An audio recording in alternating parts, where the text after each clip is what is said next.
सुप्रभात विद्यार्थियों। मैं राजेश्वरी विजय, कौटिल्य महिला शिक्षक प्रशिक्षण महाविद्यालय नया गांव कोटा से हिंदी साहित्य की बीए बीएड प्रथम वर्ष की कक्षा में छात्र अध्यापिकाओं आपका स्वागत करती हूँ।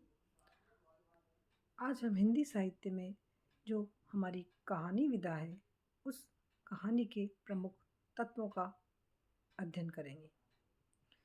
कोई भी कहानी होती है उसके प्रमुख 6 तत्व होते हैं। इन 6 तत्वों को हम एक एक करके आरंभ से पढ़ेंगे।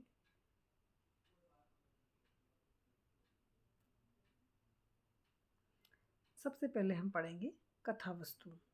कथा वस्तु या कथानक एक ही चीज़ है। इसका मतलब है कहानी कि कहानी की मुख्य वस्तु क्या है, किसके बारे में कहानी लिखी गई है। वह घटना या किसी विषय जिस पर कहानी का ढांचा निर्मित होता है कथा वस्तु कहलाती है। कथा वस्तु का चयन कहानीकार मानव जीवन के किसी भी पक्ष से कर सकता है। वह कथानक को संभाव्य और रोचक बनाने के लिए अपनी मौलिक दृष्टि उसे प्रदान करता है तथा सारे कथानक को ऐसे व्यवस्थित और सुगठित रूप देता है कि पाठकों को वह रोचक लगे। देखिए बच्चों, कहानी जो होती है वह बहुत मजबूत पक्ष में रखी जाती है ताकि वह पढ़ने वाले पाठक को बांध के रख सके। इसीलिए प्रथम तत्व हमारा कथा वस्तु होता है। इसे भी 4 भागों में बांटा गया है। पहला इसका भाग जो कहलाता है वो होता है आरंभ। फिर धीरे धीरे कहानी का विकास होता है और फिर वो अपनी चरम सीमा पे पहुंचती है और सबसे जो अंतिम भाग होता है वो होता है इसका अंत, जिसे अंग्रेजी में क्लाइमेक्स कहा जाता है।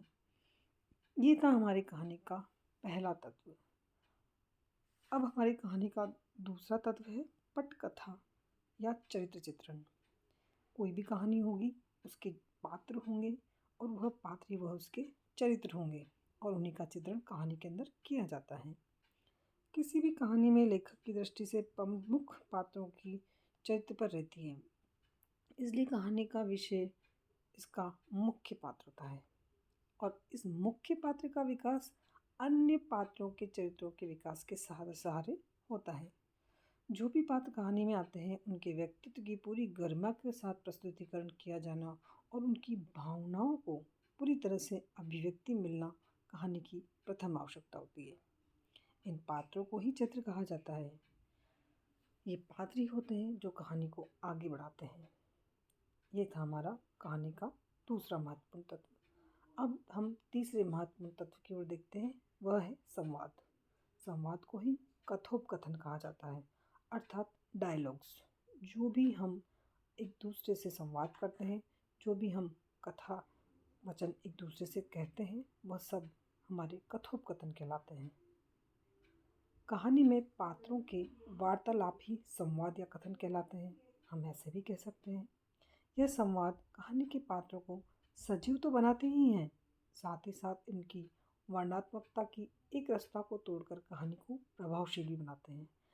बच्चों, कहने का तात्पर्य यह है कि जब एक ही वर्णन चलता रहता है तो उससे छात्र ऊब जाते हैं। तो उस एक रास्ता को तोड़ने के लिए और उसे प्रभावशाली बनाने के लिए बीच बीच में हमारे संवाद चला दिए जाते हैं। जो हमारे चरित्र चित्रण होते हैं, अर्थात जो हमारे पात्र होते हैं, जो आपस में एक दूसरे से बात करते हैं, जो भी बातचीत होती है वही संवाद कहलाती है। कहानी में संवाद ही कथानक को गति प्रदान करते हैं। जब तक संवाद नहीं होंगे कहानी को आगे गति नहीं मिलेगी। जब तक पात्र एक दूसरे से बातचीत नहीं करेंगे कहानी आगे नहीं बढ़ेगी। तो कहानी को आगे बढ़ाने के लिए संवाद अत्यंत आवश्यक तत्व है। पात्रों का चरित्र चित्रण भी संवाद ही करते हैं और उन्हें स्वाभाविकता भी यह संवाद ही प्रदान करते हैं।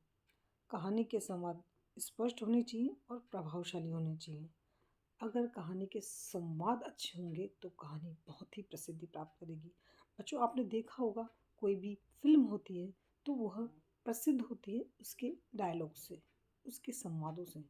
अगर डायलॉग्स उसके फेमस हो जाते हैं तो पिक्चर भी अपने आप फेमस हो जाती है।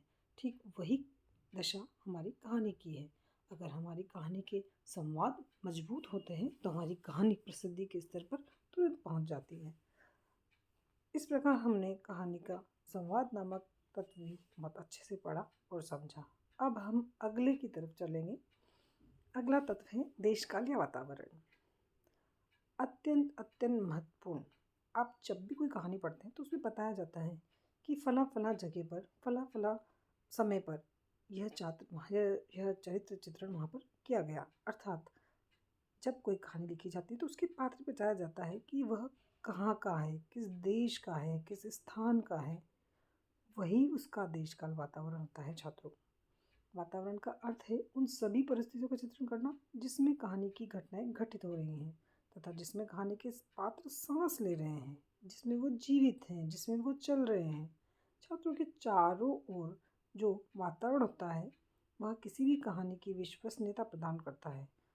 अगर कहानी में हमें विश्वसनीयता लानी है कि यह कहानी वास्तविक है तो हमें बताना होगा कि हमने जो ये कहानी का चरित्र चित्रण किया है वो किस स्थान से संबंध रखता है, किस वातावरण से संबंधित है। तभी उसमें विश्वसनीयता और वास्तविकता दोनों का समावेश हो पाएगा।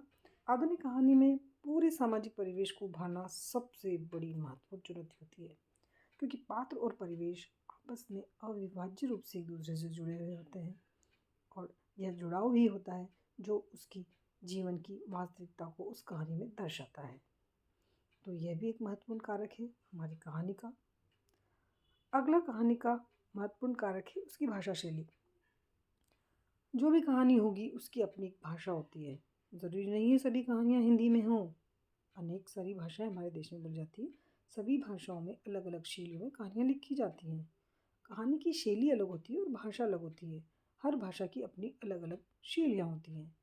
जैसे हमारे हिंदी में कई सारी शैलियाँ हैं, तो जब हम कहानी पढ़ते हैं तो उसकी भाषा के साथ उसकी शैली पर भी थोड़ा सा हम ध्यान ज़रूर दें। कहानीकार की सफलता इसी पर निर्भर करती है कि कहानी को इस प्रकार प्रस्तुत किया जाए कि पाठक पर उसका अपेक्षित प्रभाव पड़े। अपेक्षित प्रभाव का तात्पर्य यह है कि कहानी जो चाहती है, जो अपेक्षा करती है, जो संदेश देती है, जो कहानी का मूल भाव होता है, उसका उस पर पढ़ने वाले पर पूरा प्रभाव पड़े। यह इस कहानी का मूल उद्देश्य होता है और इसके लिए आवश्यक है कि कहानी की भाषा कैसी हो, सरल हो, स्पष्ट हो और प्रभावशाली हो। तभी तो वो पढ़ने वाला पाठक उसे तुरंत समझ पाएगा एवं पात्रों के अनुकूल हो। कहानी की भाषा जो शैली है वह कई प्रकार की हो सकती है। हिंदी कहानी शैली की बात करें तो वहाँ पर ये शैलियाँ बताई गई हैं, 2-4 शैलियाँ बताई गई हैं जो मुख्य रूप से होती हैं। देखिए यहाँ पर वर्णन किया गया है वर्णन प्रधान शैली का, आत्मकथा शैली का, पत्रात्मक शैली का और डायरी शैली का। ये सभी शैलियाँ अलग अलग हैं। वर्णन प्रधान शैली जो होती है अधिकांशतः किसी विषय वस्तु का वर्णन करते हुए की गई होती है, जिसमें उसके बारे में जानकारी दी जाती है, पूरा उसका वर्णन किया जाता है। आत्मकथा शैली जो होती है वह स्वयं अपने बारे में अच्छा बुरा जो भी होता है सत्यता के साथ प्रकट करना होता है। पत्रात्मक शैली में किसी के द्वारा